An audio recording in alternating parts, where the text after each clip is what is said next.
Bonjour chers internautes, bonjour partout où vous êtes. Vous êtes nombreux à nous suivre comme vous l'avez manifesté sur Facebook, sur YouTube et sur Twitter. Et nous étions aussi très contents, nous étions aussi très émus quand nous avons reçu vos messages à travers l'email, adresse que vous avions donnée. Nous pensons surtout à nos chers amis qui sont sur Facebook, nos amis de Facebook. C'est Denis Kayenge qui vous dit bonjour, bonsoir partout où vous êtes. Merci pour vos supports et merci pour vos soutiens, merci aussi pour vos conseils. Et voilà quoi. Aujourd'hui, nous sommes dans le cadre de l'émission Un clic à l'étranger, une émission conçue, réalisée et présentée par Monsieur Denis Kayenge. Cette émission a pour vocation de faire les lobbying comme nous disons. C'est une émission qui va faire voir à la face du monde qui est les Congolais de la diaspora, qui est ces Congolais-là que nous appelons les Congolais de l'étranger. Cette émission va aussi démystifier les gens qui pensent que le Congolais de l'étranger c'est un Congolais qui est toujours collé ces prototypes de SAP, de vauriens, il ne faut rien et ce sont des jeunes qui sont partis ou qui sont nés à l'étranger, qui ne pensent pas à la culture, qui ne pensent pas à être des intellectuels directs et nous voulons démystifier ces gens-là qui veulent mettre ou faire asseoir l'intellect congolais de l'étranger. Aujourd'hui, chers amis, nous devons toujours chaque fois vous rappeler que c'est Un clic à l'étranger. Un clic à l'étranger, c'est une émission de eNews 24, présentée, comme nous avons dit, et conçue par Monsieur Denis Kayenge. Aujourd'hui, nous recevons un jeune, Monsieur Jonathan Kachale. Et ce jeune, c'est un monsieur lui-même va essayer de se présenter. Bonjour, Monsieur Jonathan. Bonjour Monsieur Denis. Nous sommes très heureux de vous avoir parmi nous, Monsieur Jonathan. Le temps en fait de mettre sur pied cette émission, nous avons pensé à vous. Comment vous vous sentez maintenant quand vous êtes en face de l'écran? Bon, je me sens très bien, je suis très ravi et c'est un honneur pour moi d'être devant tous ces téléspectateurs qui ont manifesté de leur soutien sur Facebook, par email et sur Twitter. C'est un plaisir d'être en face des Congolais qui vivent à l'étranger et au Congo aussi et surtout ceux qui vivent en Australie ici. Ah voilà, merci bien Jonathan.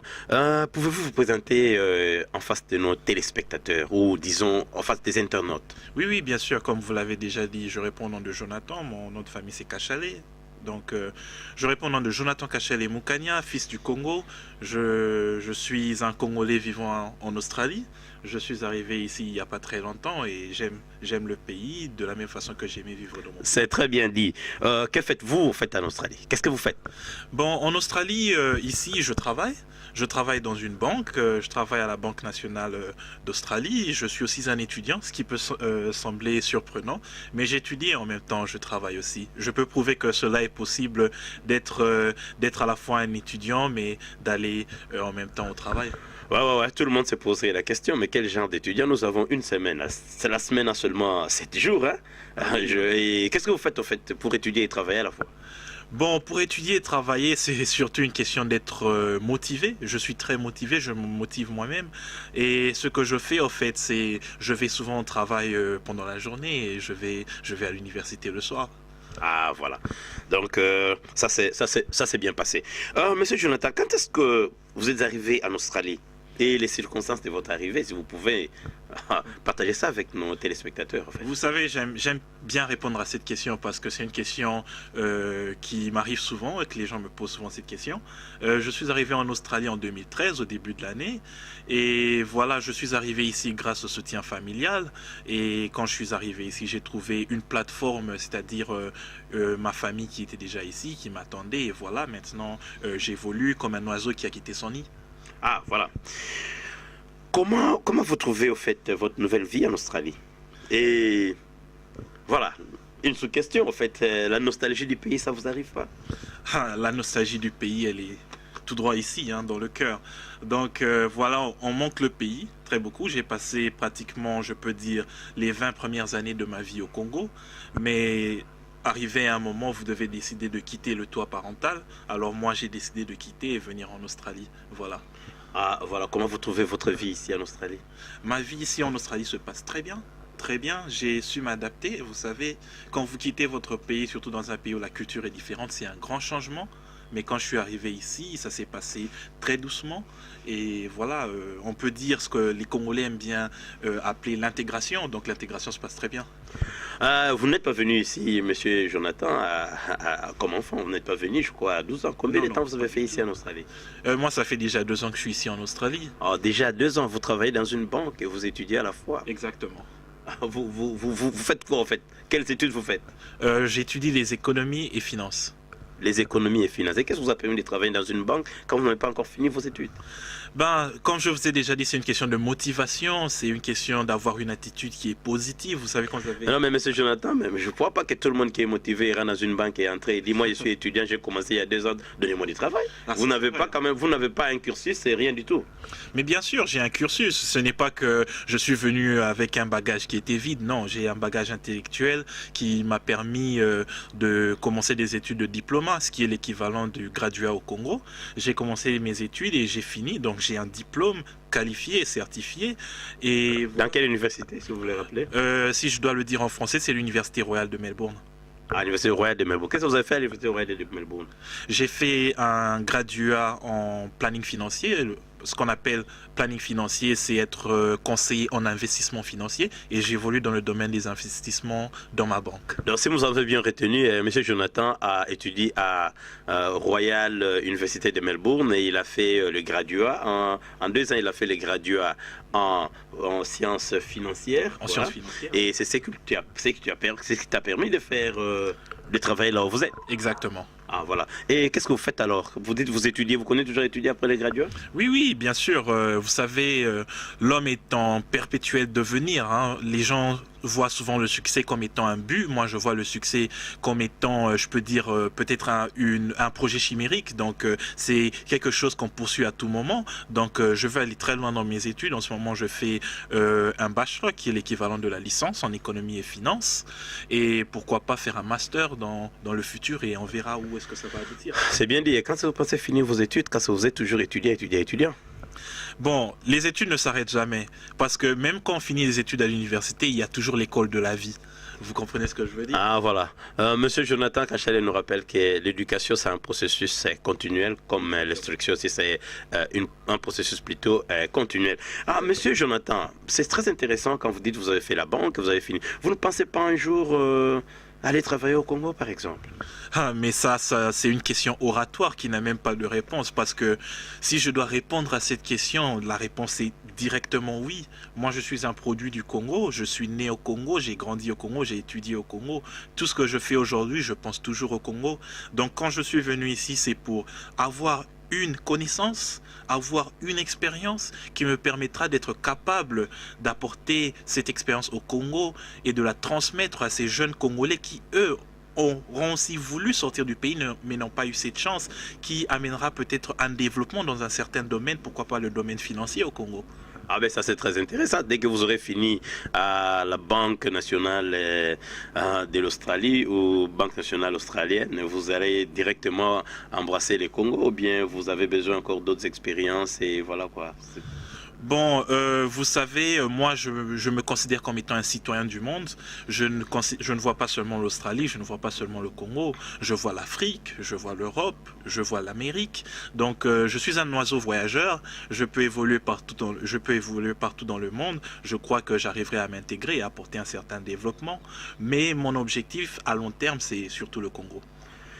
L'objectif de M. Jonathan Kachale, c'est au Congo. Pouvez-vous rappeler à nos téléspectateurs, à ceux-là qui vous suivent, en quittant le Congo, qu'est-ce que vous avez amené ici, point de vue intellectuel? Donc, c'est-à-dire, quelle école vous étiez, et est-ce que vous avez fait une partie de l'université? Parce que la réussite, que vous êtes déjà dans une banque, vous parlez anglais, et je me dis, mais qu'est-ce qui s'est passé entre-temps?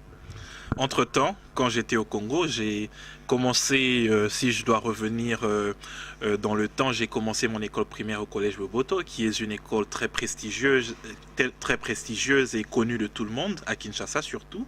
J'ai commencé depuis le primaire jusqu'à finir mes études humanitaires avec une distinction, et j'étais vraiment très content. J'ai commencé l'université à l'Université catholique du Congo, je faisais toujours l'économie jusqu'à ma 3e année de graduat, quand j'ai décidé de de quitter le pays. Et c'est comme ça que ça s'est passé. Donc, ce que je veux vous dire par là, c'est que je ne suis pas nouveau dans le domaine de l'économie. C'est quelque chose que j'ai commencé depuis le Congo. C'est un peu curieux. Vous avez décidé de couper comme ça et rompre les études et venir. Qu'est-ce qui vous a motivé? Qu'est-ce qui m'a motivé? C'est surtout l'envie de réussir.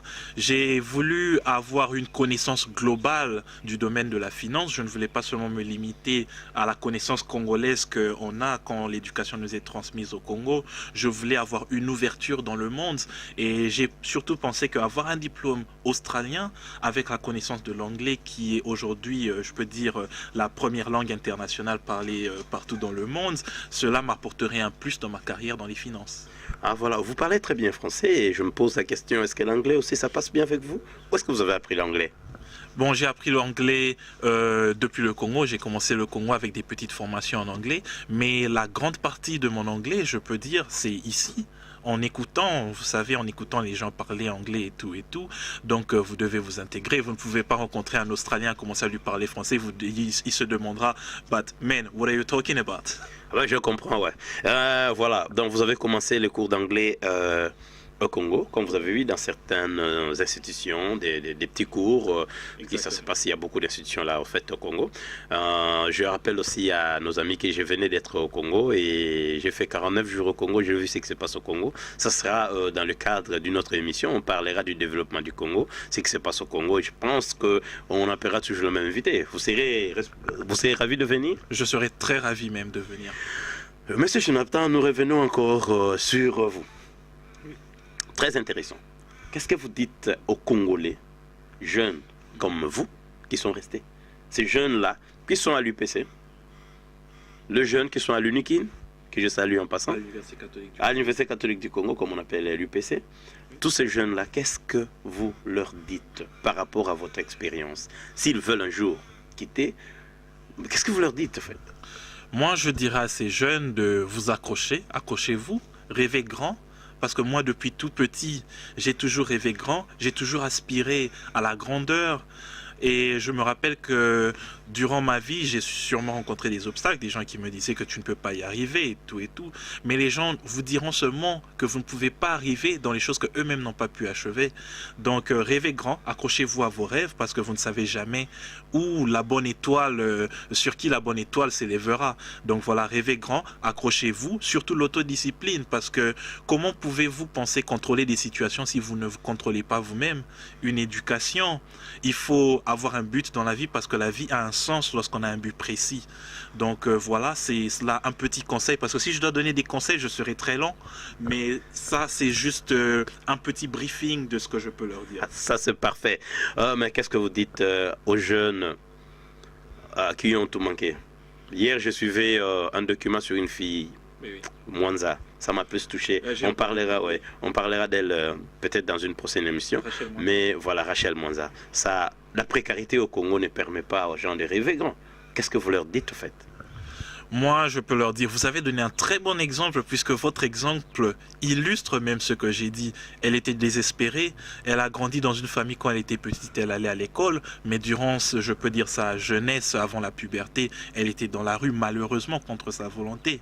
Mais parce qu'elle rêvait grand, elle a donné, elle s'est poussée, elle est sortie de sa zone de confort pour aller chercher ce qu'elle voulait et elle s'est présentée à ce casting, elle a eu cette opportunité de jouer, d'avoir un rôle dans ce film célèbre qu'on appelle Rebelle et aujourd'hui elle évolue à l'étranger en tant qu'orateur public. Donc je peux dire que ça c'est un bel exemple de ce que je viens de vous dire. Elle a rêvé grand et elle est en train de vivre son rêve en ce moment. Donc vous dites aux jeunes qui sont restés au Congo, les jeunes qu'on peut dire désespérés, nous disons à ces jeunes-là, même si la précarité est là, ils doivent rêver grand.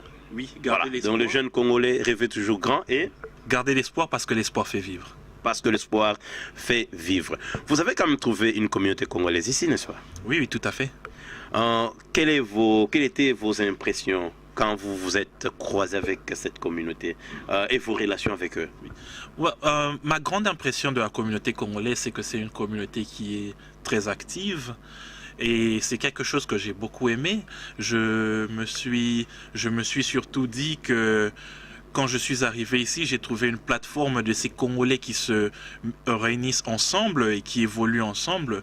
Mais ce que je peux dire par rapport à la communauté congolaise, c'est qu'on a besoin des jeunes aussi qui évoluent ensemble, pas seulement dans le domaine de l'événementiel pour organiser des fêtes, mais aussi des jeunes qui mettent leurs idées ensemble pour faire avancer non seulement la communauté congolaise, mais aussi la communauté africaine.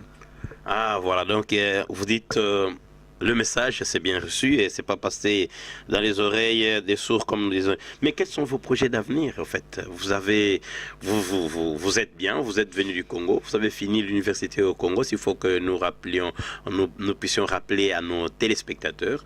Vous venez de la République démocratique du Congo, vous avez étudié à Boboto, primaire, secondaire, UPC, graduat, vous avez fini, vous êtes venu ici, vous avez fait l'anglais par-ci par-là et finalement vous êtes dans une banque après avoir eu votre diplôme en sciences financières, toujours à l'université où vous évoluez. Et vous avez quand même des projets d'avenir. Peut-être on l'avait un peu en passant froissé comme ça, mais on s'est dit, mais on doit quand même le dire directement, vous avez un projet d'avenir? Oui, moi, mon projet d'avenir, c'est d'abord d'évoluer dans ma carrière, d'avoir une carrière qui me permet d'être un homme utile à la société. Les gens souvent pensent que avoir une carrière, c'est viser le succès, vous savez. Mais le succès, ce n'est pas un but dans la vie. Le succès est une manière de vivre. Donc, moi, mon but dans la vie, c'est me concentrer sur ma carrière, me concentrer sur mes études pour être un homme de valeur dans la société. Le projet pour la République démocratique du Congo, votre pays d'origine? Le projet pour la République démocratique du Congo, aujourd'hui je suis en association avec des amis avec qui j'ai évolué dans mes études à Boboto. Nous essayons d'aider par-ci par-là les jeunes qui évoluent aussi à Boboto. Et pourquoi pas, si on arrive à réunir des personnalités congolaises comme vous, Monsieur Denis Kayenge, comme le président de la communauté congolaise Nick Chibala, et tant d'autres Congolais et tant d'autres Africains, nous pouvons sensibiliser les gens de manière à aider les jeunes Congolais qui, eux, ont toujours rêvé de sortir du pays mais n'ont pas pu avoir cette opportunité. Et pour le pays d'accueil, l'Australie? Pour le pays d'accueil, d'abord je suis vraiment reconnaissant pour ce pays parce qu'en 2 ans, ce que j'ai pu accomplir, je peux dire, c'est peut-être quelque chose que je n'aurais pas pu accomplir en 20 ans au Congo. Mais ce pays m'a donné cette opportunité, alors je me suis dit que je vais me dédier en corps et en âme pour rendre aussi à la communauté australienne ce qui m'a été donné. Et aux jeunes Congolais que vous avez trouvés ici, qui sont devenus des Australiens et qui vivent ici, je ne vous poserai pas la question de savoir qu'est-ce qu'ils font, qu'est-ce qu'ils sont devenus, mais en gros, quel conseil vous donnez à ceux-là qui sont ici? Moi, le conseil que je leur donnerai, c'est travaillons ensemble. Travaillons ensemble, nous sommes tous des Congolais, nous sommes tous des frères, travaillons ensemble pour aller de l'avant. Et comment vous jugez les messieurs australiens? Le monsieur australien qui est d'origine british, le monsieur australien. Les Occidentaux australiens, si on doit les... Voilà, je comprends. Ouais. Oui, ma première impression des Australiens, c'est que c'est un peuple qui est très amical, mais surtout très travailleur. Moi, j'ai appris d'avoir la détermination du travail en Australie. J'étais déjà travailleur au Congo, mais quand j'ai vu comment les Australiens se dédient au travail, alors ça m'a permis d'être encore 2 fois plus travailleur que je l'étais avant. Ah, vous n'avez pas un mot pour les autorités congolaises? Pour les autorités congolaises, moi je leur demanderai encourager la jeunesse congolaise. Encourager la jeunesse congolaise. On a un président qui est jeune, qui a accédé au pouvoir à 29 ans. C'est un très bon exemple qu'aux âmes bien nées, la valeur n'attend pas le nombre d'années. Moi, là où je travaille, dans mon département, je suis le plus jeune. Les gens s'étonnent, me posent la question, mais comment tu es arrivé ici? Tu n'as pas encore fini tes études. Tu es encore très jeune, mais moi je me dis que la jeunesse, elle est peut-être physique, mais je sais que j'ai une connaissance de peut-être quelqu'un qui doit avoir 30 ans ou 40 ans. Ah ouais, c'est ça, ouais, voilà. Et aux autorités australiennes, si vous pouvez le dire, même en anglais si vous le voulez bien, hein, comme vous voulez, parce qu'ils doivent avoir le message. Bon, aux autorités australiennes, moi je leur dirais, encourager la jeunesse africaine, parce que les Africains, quelquefois, ils sont un peu marginalisés, ils ne sont pas représentés partout. So if people from Australia working in the institution can empower the youth, the African youth, in order to get jobs, professional jobs, not just working in those small jobs and working hourly income, $20, $17 per hour, but in order to be able to get into those corporate positions, like in a bank, for example, in a hospital or somewhere else, but being able to work in a professional environment and do what you love and love what you do will be a really good thing for African people. That's really nice, yeah. Nous continuons toujours avec Monsieur Jonathan. Nous sommes à la fin. Nous partons à la fin, en fait, de notre programme d'aujourd'hui. Oui. Et nous commencerons d'abord par vous remercier d'être venu. Et merci. Et nous rappelons aussi que nous vous aurons dans d'autres tranches. Et vous serez toujours la bienvenue. Le bienvenu surtout dans nos émissions, dans nos prochaines émissions. Oui. Et nous compterons aussi sur votre savoir-faire pour essayer de voir, faire une étude comparative entre l'économie du Congo et l'économie australienne et voir s'il y a possibilité de faire des jumelages et voir comment est-ce que les choses se font ici. Nous vous remercions beaucoup et nous vous laissons quand même le temps de conclure. Et quelle est votre conclusion?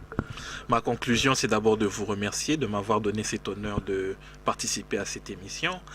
Et le mot de la fin, pour les Congolais qui nous suivent, ça c'est une très belle initiative, cette émission, d'encourager les Congolais, surtout la jeunesse, de venir s'exprimer.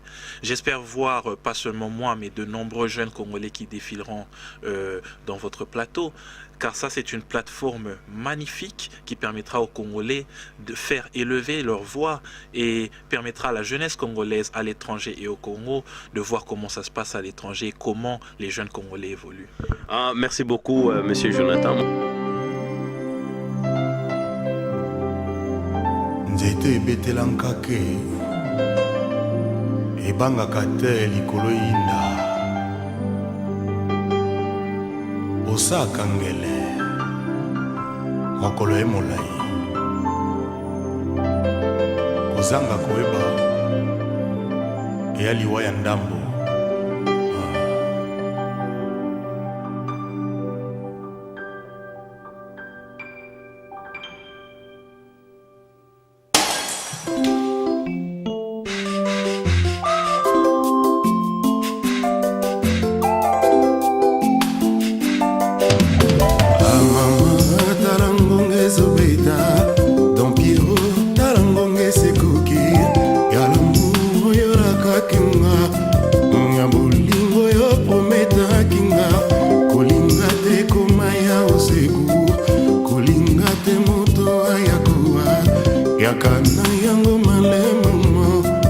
Yakana yango moko ye mwinda nzela kala tezo